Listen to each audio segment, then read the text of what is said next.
তো আমার 10টা নসিহত হচ্ছে, এক, যে আমাদের বাচ্চাদেরকে ওদের লক্ষ্যটাকে স্থির করাবেন, ওদের জীবনের লক্ষ্যটাকে। 1 নাম্বার, ওদের জীবনের লক্ষ্য হবে জান্নাত।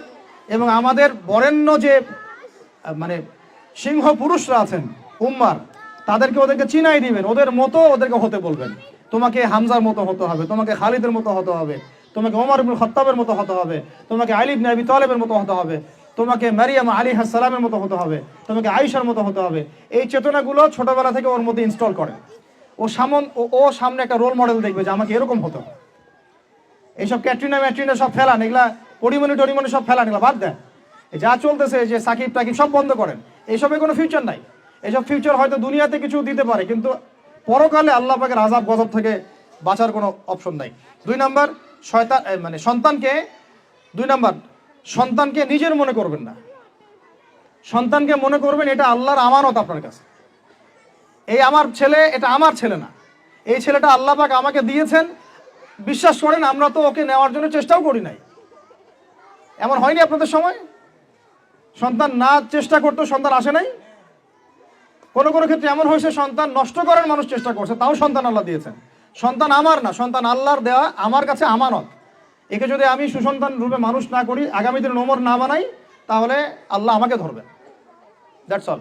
1 নাম্বার, সন্তানকে ওর গন্তব্য চেনাবেন, ওকে আমাদের সিংহ পুরুষদেরকে পরিচয় করাই দিবেন, ওর মতো তাদের মতো হতে বলবেন। এবং সন্তানকে আপনার নিজের মনে করবেন না, সন্তানকে মনে করবেন আল্লাহর দেওয়া জাস্ট একটা আমানত। 3 নাম্বার, সর্বোচ্চ সেরা কারিকুলাম যারা দিচ্ছে ওই রকম প্রতিষ্ঠানে আপনি ওকে পড়াবেন। এরকম প্রতিষ্ঠান যদি সরকার দেয় তাহলে সরকারি প্রতিষ্ঠানে পড়াবেন, আমার কোনো সমস্যা নেই। যদি না দেয় তাহলে বেসরকারি, আর যদি বেসরকারিও না থাকে তাহলে আমরা গড়ে তুলব ইনশাআল্লাহ তাআলা। 3 নাম্বার হচ্ছে এটা, 3 নাম্বার। 4 নাম্বার, আল্লাহর ওয়াস্তে, এটা আমি প্রথমে বলতে চাইছিলাম, আল্লাহর ওয়াস্তে ডিভাইসের এডিকশন থেকে বাচ্চাদেরকে বাঁচান। ডিভাইসের এডিকশন এত মারাত্মক যে আমি নিজে এখন কোরআনের আয়াত ভুলে যাচ্ছি দিন দিন। এই ডিভাইস আমার হাতে যেটা আছে, এটা একটা পয়জন, এটা একটা হিপনোটাইজ করার যন্ত্র মানুষকে। এই মোবাইলের এডিকশন থেকে বাচ্চাদেরকে বাঁচাবেন আল্লাহর ওয়াস্তে। যদি আপনি বাচ্চাকে হাফেজ বানাতে চান, আলেম বানাতে চান, কারি বানাতে চান, মুহাদ্দিসা বানাতে চান, এটা হাতে থাকলে আপনি পারবেন না। এটাতে এডিক্টেড হয়ে গেলে আপনি কোনোভাবেই বাচ্চাকে মেমোরি ধরে রাখতে পারবেন না। বহু হাফেজে কোরআন ভুলে গেছে দিন দিন এটার কারণে। এটার মধ্যে অ্যাডাল্ট্রি অনেক কিছু আছে, ওরা এগুলো বোঝে, এখন বোঝে, কিন্তু ওরা ছোট নাই এখন। এগুলো একটা কার্টুন দেখতে গিয়ে ওরা 10টা দেখে ফেলবে, আজে বাজে জিনিস দেখে ফেলবে। এটার মানে ব্যবহারটাকে নিয়ন্ত্রণ করেন, ডিভাইস এডিকশনটা বন্ধ করেন, আল্লাহ পাক তৌফিক দান করেন, আমিন। 5 নাম্বার হচ্ছে ম্যানুফ্যাকচার্ড কোনো খাবার বাচ্চাদেরকে খাওয়াবেন না।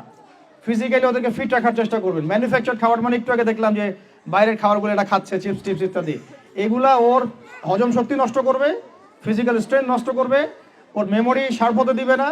ওকে ভিতর থেকে ওই যে একটা শব্দ একটু আগে বলেছে এক ভাই, যে ব্রয়লার মুরগি বানাই দিবে, আসলেই তাই বানাই দিবে। আমরা ঢাকা শহরে যখন থাকি, ছেলেপেলেদের 15 বছরের ছেলের ভুঁড়ি দেখলে আমাদের মনে হয় যে কি একটা অবস্থা। ফাস্টফুড, পিৎজা, বার্গার, কফি, এইগুলাই ওদের জীবন। তো এইরকম হইলে এই ছেলেপেলেগুলো না ফিজিক্যালি স্ট্রং থাকতে পারবে না মেন্টালি। আর মনে রাখবেন, কোরআনে আল্লাহর কিতাবের মধ্যে আল্লাহ পাক নেতৃত্ব দেওয়ার 2টা গুণাবলী বলেছেন। কয়টা বলেন? মাত্র 2টা। নেতৃত্ব দেওয়ার জন্য ওই রকম জায়গায় যেতে হলে 2টা গুণাবলী এনশিওর করতে হয়। একটা হচ্ছে ফিজিক্যাল স্ট্রেংথ, একটা হচ্ছে ইলমের স্ট্রেংথ। বাসতাতাম ফিল জিসমি ওয়াল ইলম আও বাসতাতাম ফিল ইলমি ওয়াল জিসম, মানে জ্ঞানে এবং দৈহিক শক্তিতে বলীয়ান হওয়া। ছোটবেলা থেকে খাবারে যদি আপনারা সচেতন না হন, এই বাচ্চারা বড় হয়ে দেখবে যে 15, 20, 30 বছরেই ভেঙে পড়ে গেছে। আমরা এটা চাই না। বিশুদ্ধ খাবার এবং ম্যানুফ্যাকচার্ড খাবার ত্যাগ করা, বাইরের খাবার বন্ধ, এবং যে রুট লেভেল থেকে ভালো খাবার এনে ওদেরকে খাওয়াবেন। পরিষ্কার পরিচ্ছন্নতাকে সর্বোচ্চ গুরুত্ব দিবেন, নিট অ্যান্ড ক্লিন থাকবে আর কি। আমার সাথে আমার পরিবারে যে মাঝে মাঝে যে একটু মিষ্টি ঝগড়া হয়, আমার একটা জিনিস নিয়ে ঝগড়া হয়, যে বাচ্চারা পরিষ্কার না কেন, চকচকা না কেন, একদম সবসময় চকচকা থাকবে, না হলে এই যে হাত দিয়ে এটা ধরতেছে, পেটে হাত দিয়ে মুখে হাত দিবে, পেটটা নষ্ট হয়ে যাবে। বাচ্চাদের হাইজেনিক পরিবেশ দিতে হবে, আল্লাহ পাক তৌফিক দান করেন। এটা হলো 5। 6 নাম্বার হচ্ছে নিয়মিত ওদেরকে খেলতে দিবেন। এটা আমি নিজে লিখেছি, কারণ ছোটবেলায় আমরা অনেক খেলাধুলা করেছি। আমি একটু বুঝাই জাস্ট 1 মিনিটে। যত বেশি খেলবে তত সোয়েট হবে, মানে ঘামবে। যত ঘামবে তত ক্লান্ত হবে, ঘামবে তত কোলেস্টেরল কমে যাবে, ব্লাড সার্কুলেশনটা খুব ভালো হবে। তারপরে যত খেলবে ও টায়ার্ড হবে, তখন ও খাবে বেশি, মানে ভালো জিনিস খাবে বেশি, রুচি বাড়বে। যত ভালো খাবে ঘুম তত ক্লিয়ার হবে, ঘুম যত ক্লিয়ার হবে ও ব্রেন তত শার্প হবে, ব্রেন যত শার্প হবে ও অল্প সময়ে যা পড়তে পারবে, যা মুখস্থ করতে পারবে, এটা 10 ঘন্টায় আপনি পারবেন না। বিশ্বাস করেন, আমি আমার স্টুডেন্ট লাইফে কোনোদিনও মনে হয় 2 থেকে 3 ঘন্টার বেশি পড়ি নাই, কোনোদিনও না, কোনো পরীক্ষার আগেও না, এসএসসি এইচএসসি ইন্টার মাস্টার্স কোনো পরীক্ষার আগেও না। আমার তো মনে আছে যে আমি ওই ইন্টারমিডিয়েট পরীক্ষার আগে আমরা ভিডিও গেম খেলতে গেছিলাম, মোস্তফা, মনে আছে আপনাদের? মনে নেই? ওই যে কাচারি বাজারে, এই যে কাচারি বাজারে আগে এখানে একটা গেমিং জোন ছিল, আপনাদের অনেকে মনে আছে যারা আমার এজের আছেন, মনে নেই আপনাদের? হ্যাঁ ভাই, জানেন তো, বাক্সের মধ্যে থাকতো, হ্যান্ডেল থাকতো। কালকে পরীক্ষা বলছে, পরীক্ষা দূর, কিসের পরীক্ষা, আমার ইংরেজি আগে পড়া আছে, আমার পড়া লাগবে না, এত কনফিডেন্স, বিকজ 1 ঘন্টা পড়ছি, আমার হয়ে গেছে। তো এই হলো অবস্থা, মানে বাচ্চাকে খেলতে দিতে হবে, খেলতে দিলে ওর ব্রেন ডেভেলপমেন্টে অনেক কাজে দিবে, ক্ষুধা বাড়বে, ঘুম ভালো হবে, ইনশাআল্লাহ তাআলা ওরা পড়া দ্রুত মনে রাখতে পারবে ইনশাআল্লাহ তাআলা। 7 নাম্বার হচ্ছে ভাই, এটা আমাদের ভাই বোনদের জন্য, যে পারিবারিক বন্ধনটা ভালো রাখেন। যে পরিবারে হাজব্যান্ড ওয়াইফের বন্ধন ভালো না, ওই পরিবারে ভালো সন্তান গড়ে উঠবে না। ওরা অনেক কিন্তু দেখবেন যে মানে মেন্টালি অনেক ডিপ্রেসড হয়ে যাবে। পারিবারিক বন্ডিংটা খুব ইম্পর্টেন্ট। এই জন্য আমরা দোয়া করি আল্লাহ পাক যেন সবার মধ্যে পারিবারিক বন্ডিংটা ভালো রাখেন এবং পারিবারিক কলহ থেকে আল্লাহ পাক আপনাদেরকে হেফাজত করেন, আমিন। আর অ্যাটলিস্ট বাচ্চাদের সামনে এগুলো করবেন না, যদি ঝগড়া হয় বা কথা কাটাকাটি হয়, অ্যাটলিস্ট বাচ্চাদের সামনে করবেন না। এগুলো বাচ্চাদের শিশু মনে অনেক প্রভাব ফেলে, অনেক প্রভাব ফেলে। আপনার ওমর রাদিয়াল্লাহু আনহুর ঘটনা জানেন তো? উনি এত কঠোর কেন জানেন? আপনারা যে বলেন উনি কঠোর মানুষ ছিলেন, কেন জানেন? ওনার বাবা তাকে ছোটবেলায় কঠিন শাসন করতেন, কঠিন শাসন। ঠিক আমি এরকম একটা পরিবেশে বড় হয়েছি। যারা খুব কঠিন শাসনে বড় হয় তারা হয় দুরকম হবে, এক হয় তারা নষ্ট হয়ে যাবে, অথবা তারা উম্মাকে নেতৃত্ব দিবে। দুটার একটা, হয় তারা খুব মানে মেন্টালি খুব ডিপ্রেসড হয়ে যাবে, অথবা দেখা যাবে যে তারা কঠোরতার কারণে ওরা দেখবেন ইনশাআল্লাহ ইসলামকে নেতৃত্ব দিচ্ছে বা আল্লাহর বিধানের উপর কঠোর হয়ে গেছে। তো আপনারা পরিবারের মধ্যে একটা হৃদ্যতার বন্ধন রাখবেন, যাতে করে পারিবারিক বন্ধন ঠিক থাকে। বাচ্চাদের সামনে অ্যাটলিস্ট কোনো রকম কোলাহল বা ঝগড়াঝাটি বা গায়ে হাত তোলা বা যে সমস্যাগুলো আমাদের সমাজে হচ্ছে, এগুলো যেন কখনো না হয়। আল্লাহ পাক যেন আপনাদের পরিবারের বন্ধনটাকে সুন্দর রাখেন, আমিন। আর 8 নাম্বারটা হচ্ছে বাবাদেরকে বলছি আমি, যে বাবাদের উচিত হবে মাদের দায়িত্ব না শুধু সন্তানদেরকে সময় দেয়া, বাবাদেরকে। Because brother, you are not a money making machine at all. আপনি মানি মেকিং কোনো মেশিন না, আপনার কাজ শুধু টাকা আর্ন করা না। তো আপনার আমার কাজ হচ্ছে বাচ্চাকে সময় দেয়া। কোরআন আপনি খোলেন, কোরআনের মধ্যে আপনি মা এবং ছেলের কোনো কনভারসেশন পাবেন না। আমার জ্ঞান ক্ষুদ্র, যদি থাকে আমাকে জানায়েন, যে কোনো জায়গায় যদি থাকে, কোনো জায়গায় যদি পান মা এবং ছেলের কনভারসেশন আমাকে জানায়েন। আমি কোথাও কোরআনে মা এবং ছেলের কোনো কনভারসেশন পাই নাই, মা এবং সন্তানের কোনো কনভারসেশন পাই নাই। আমি যদি ভুল হই বা আমার যদি জানা না থাকে আপনি আমাকে জানাই দিন। আমি সব জায়গায় পাইছি বাবা ছেলে, বাবা ছেলে, বাবা ছেলে, বাবা এবং ছেলের কনভারসেশন। তার মানে কোরআন আমাদেরকে হেদায়েত দিচ্ছে যে বাবাদেরকে সময় দিতে হবে ছেলেদেরকে। ইউসুফ তার বাবার সাথে কথা বলছেন, ইউসুফের বাবা তার ছেলের সাথে কথা বলছেন, লুকমান আলাইহিস সালাম তার ছেলেকে নসিহত করছেন, ইব্রাহিম আলাইহিস সালাম তার ছেলেকে বলছেন আমি তোমাকে জবাই করার স্বপ্ন দেখেছি। মা ছেলের কনভারসেশন খুব পাওয়া যায় না। আমি জানি না, কোনো জায়গায় থাকতে পারে, থাকলে আমাকে জানায়েন, কিন্তু আমি পাইনি কখনো। তো বাবাদেরকে বলবো আপনি সন্তানকে সময় দেন, because you are not a money making machine at all. আপনি কোনো মানি মেকিং মেশিন নন।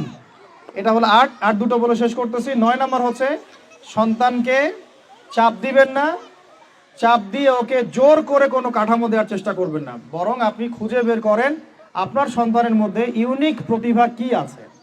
এই মেয়েটার মধ্যে হয়তো একটা প্রতিভা আছে যেটা আমার মেয়ের মধ্যে নাই, এর মধ্যে একটা প্রতিভা আছে ইউনিক যেটা ওর মধ্যে নাই, ওই ছেলেটার মধ্যে একটা প্রতিভা আছে যেটা আবার এই মেয়ের মধ্যে নাই। আপনি কখনো কারোর সাথে কারো তুলনা করবেন না। তুমি মারিয়ামের মতো ফার্স্ট হতে পারো নাই কেন, তুমি ওই সুমাইয়ার মতো সেকেন্ড কেন হলো না, তুমি ওই আবদুল্লাহর মতো কেন ফার্স্ট হলো না, কখনো এরকম তুলনা করবেন না। এগুলো করলে ছেলেরা ভিতর থেকে, মেয়েরা ভিতর থেকে খুব ডিপ্রেসড হয়ে যায়, আত্মবিশ্বাস হারায় ফেলে। ওরা মানে মনে করে হয়তো আমার দ্বারা কিছু হবে না। বরং আপনি আরো উৎসাহিত করবেন, কোনো সমস্যা নেই বাবা, কোনো সমস্যা নেই আম্মু, এবার পারো নাই, পরে এবার হবে ইনশাআল্লাহ। বরং তাদেরকে সময় দিবেন, এবং খুঁজে বের করবেন যে কোন প্রতিভা আপনার মেয়ের মধ্যে, আপনার ছেলের মধ্যে আছে।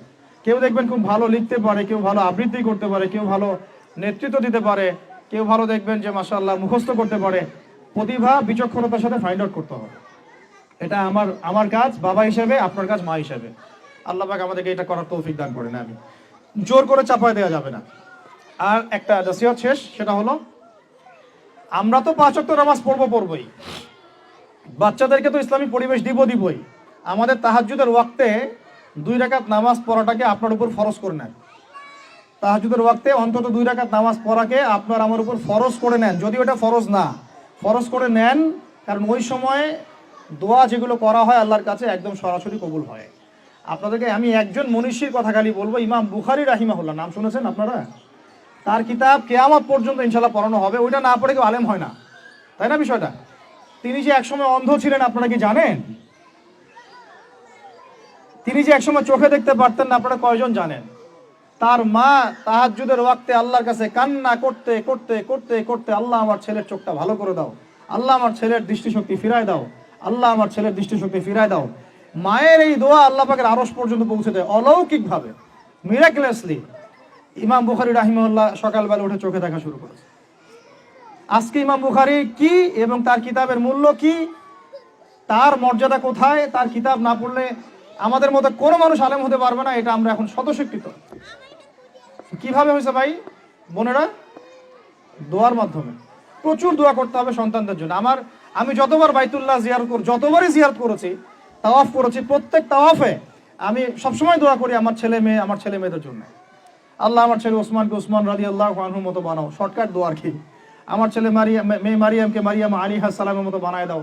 আল্লাহ আমার মেয়ে আয়েশাকে আয়েশা রাদিয়াল্লাহু আনহার মতো বানায় দাও। আল্লাহ আমার ছেলে ওমরকে ওমর ইবনে খাত্তাবের মতো বানায় দাও। আপনারা এবার দোয়া করতে থাকেন।